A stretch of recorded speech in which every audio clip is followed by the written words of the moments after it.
ఎవడు కొడితే దిమ్మ తిరిగి 151 నుంచి 11కి వచ్చాయో ఆయనే పవన్ కళ్యాణ్ అంటే. ఒక మహానేత గురించి, నగిరి మహానేత గురించి ఆయన కొట్టే భూమి గుయ్యమనిందంటే పోయి కనీసం అసెంబ్లీ గేటు కూడా తాగలేని పరిస్థితి. అసెంబ్లీ గేటు దిమ్మ తిరిగింది, మైండ్ బ్లాక్ అయింది.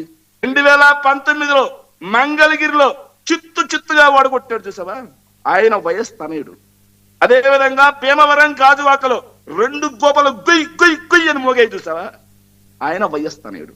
రాజకీయాల్లో గెలుపు ఓటమి 2 సహజమే.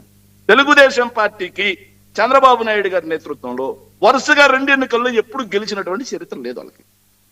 2004లో ఓడిపోయారు, 2009లో ఓడిపోయారు, 2014లో గెలిచారు, 2019లో ఓడిపోయారు, మళ్ళీ 2024లో గెలిచారు.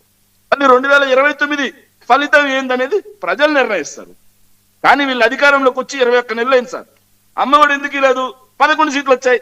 రైతు భరోసా ఎందుకు ఇలా, 11 సీట్లు వచ్చాయి. అయ్యా ఆడబిడ్డ నిధికి ఎందుకు ఇలా, 11 సీట్లు వచ్చాయి. అయ్యా నిరుద్యోగ వృత్తి ఎందుకు ఇలా, 11 సీట్లు వచ్చాయి.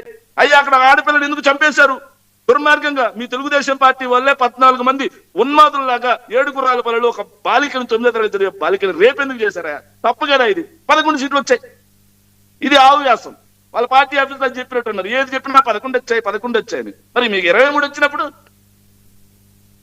నారా లోకేష్ ఓడిపోయినప్పుడు, ఓడిపోయావే నువ్వు ఎందుకే యోగాలని చేస్తున్నావు, నీకు ఏ హక్కుతో చేస్తున్నావు అని అడగాల.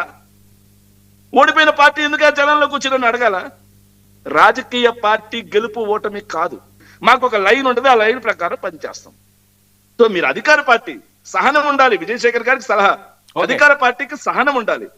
ప్రతిపక్ష పార్టీలు మీ మీద దుమ్మెత్తు పోస్తాయో లేకపోతే విమర్శ చేస్తాయో వాటన్నిటిని ఎదుర్కొని సహనంగా మీరు సమాధానం చెప్పినప్పుడే ప్రజలు మనల్ని మెచ్చుతారు.